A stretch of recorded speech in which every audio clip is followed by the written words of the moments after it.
Hi guys! Welcome to Mama A Channel. For today's video po, gagawa po tayong butchi na malambot, crispy outside at hindi po nadi-deform kahit malamig na ito. Bago po tayo magsimula, huwag niyo pong kalimutan mag-subscribe at i-hit ang notification button para palagi po kayong updated sa aking mga bagong video. Dito po, meron po akong pinakuluan o nilutong 2 pirasong medium size po na kamote.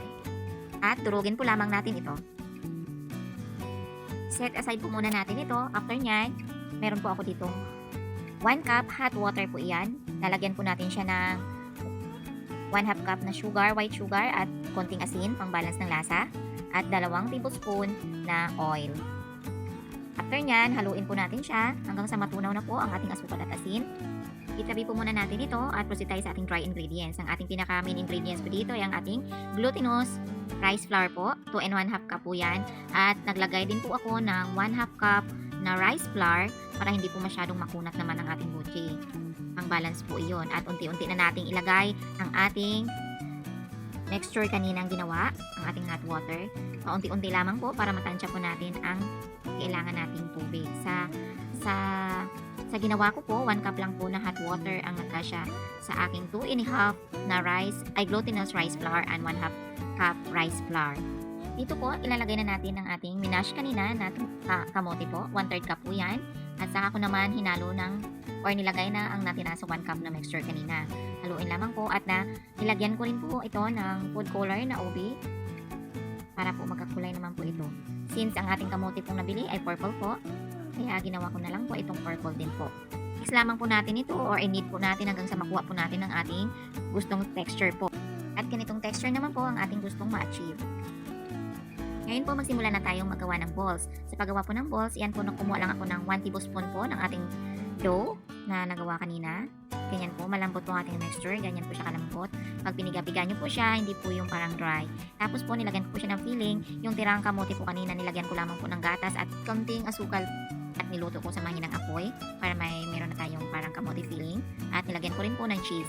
Depende na po sa inyo kung ano pong filling ang ilalagay nyo. Pero sa akin po, kamote at cheese po. After po natin malagyan ng filling ang ating butchi po, dito na po tayo sa pagkukot ng ating sesame seeds. Ang pagkukot lamang po, dinip ko lang siya sa water, tapos sa sesame seed, at bilugin natin ulit sa kamay para dumikit po ng maayos ang ating sesame seed sa ating butchi po. Ulitin lamang po ang process hanggang sa matapos po.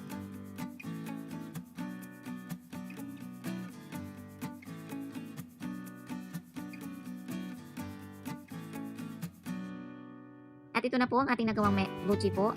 Yan, kung mapapansin nyo po, meron pong black sesame seed po yan. Nag-try lang po ako kung ano din pong lasa kung may black sesame seed po. And after po nyan, tingnan po lamang natin ang ating, ipiprito na po natin ito at i-check po natin ang mantika. Kapag kumukulo-kulo na po ang ating stick, yan po, ibig sabihin po, pwede na natin ilagay ang ating butchi po. Low medium heat lang po yan. Yan po. Kailangan po, lutong-luto po yan para po hindi po magdi-deform ang ating butchi po. Crispy po yan outside at kahit abutan pa ng kinabukasan, hindi po nadi-deform ang ating butchi. Lutuin lamang natin ito at halu-haluin paminsan-minsan para maiwasan po masunog ang ating butchi.